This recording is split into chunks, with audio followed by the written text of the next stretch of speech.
राधे राधे कानाडेल भक्ति चैनल में आप सभी का स्वागत है। आज हम तीसरा अध्याय श्रवण करेंगे। इसमें शालिग्राम पूजन तथा शिलाभेद का कथन। नारद जी ब्रह्मा जी से देव पूजन पूछते हैं कि हे देवेश, हे पुरुषोत्तम, तुम मुझे उत्तम देव पूजन कहो, मेरी बहुत सुनने की इच्छा है। ब्रह्मा जी बोले कि सुनो, गंडकी नदी के उत्तर और गिरिराज के दक्षिण में 40 कोस पृथ्वी महाक्षेत्र है, और जिस किसी स्थान में गोमती चक्र तथा शालिग्राम रहते हैं वहाँ निसंदेह मुक्ति होती है। जहाँ पर शालिग्राम और गोमती चक्र रहते हैं वहाँ पुरुष जन्म पर्यंत के पातक नष्ट हो जाते हैं। अब शालिग्राम की मूर्ति के निर्माल्य लेने का मंत्र कहते हैं।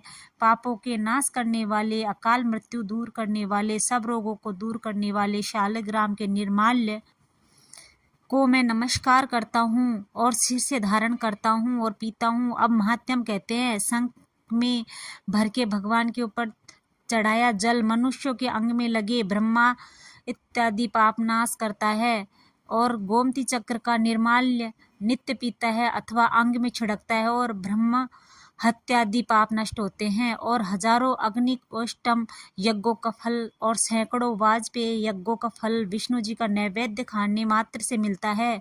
जो कोई मनुष्य विष्णु जी के आगे तुलसी मिश्रित नैवेद्य खाता है, चरणों तक पीता है, वह मनुष्य 10,000 यज्ञों के करोड़ गुना पुण्य को प्राप्त होता है। और खंडित भग्न जली कैसी भी शालिग्राम की मूर्ति जहाँ हो वहाँ दोष नहीं है। और शालिग्राम शिला के पूजन में मंत्र पूजा, तीर्थ भावना, स्तुति, पूजा सामग्री नहीं हो तो भी हो सकती है। ब्रह्म हत्यादि सब पाप नष्ट होते हैं।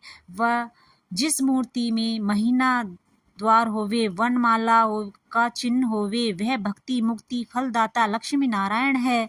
इनका कोई मनुष्य भक्ति पूजन करता है वह मुक्ति को प्राप्त होता है।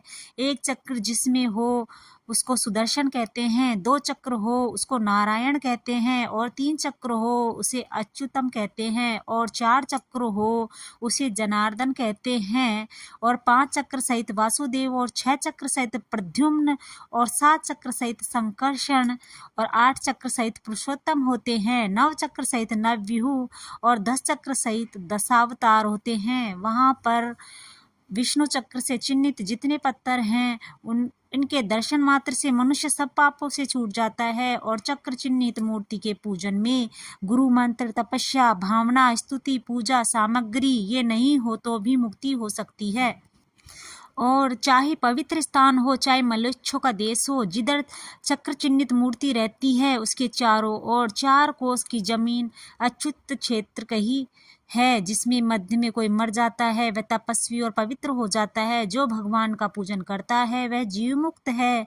और जो सब कामनाओं के वास्ते घंटा बजाना चाहिए, जो मनुष्य वीणा वंशी का शब्द का गीत भक्ति से भगवान को सुनाता है वह भगवान को प्राप्त होता है। हे नारद, भगवान के आगे जो कोई वीणा का शब्द करता है वह भगवान की योग्यता को प्राप्त होता है।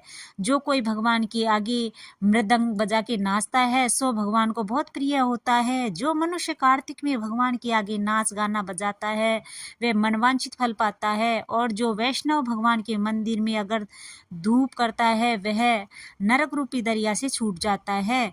और बहुत बत्ती वाली सुंदर आरती जो मनुष्य भगवान की करता है वह बैकुंठ को जाता है। और मंत्रहीन क्रियाहीन किया पूजन सो विष्णु जी के स्मरण से पूर्ण होता है। और जो मनुष्य कार्तिक में विष्णु जी के मंदिर में प्रदक्षिणा करता है वह दिन दिन में अश्वमेध यज्ञ के फल को प्राप्त होता है। तीसरा अध्याय समाप्त। जय श्री कृष्णा। चौथा अध्याय अगली वीडियो में। जय श्री कृष्णा।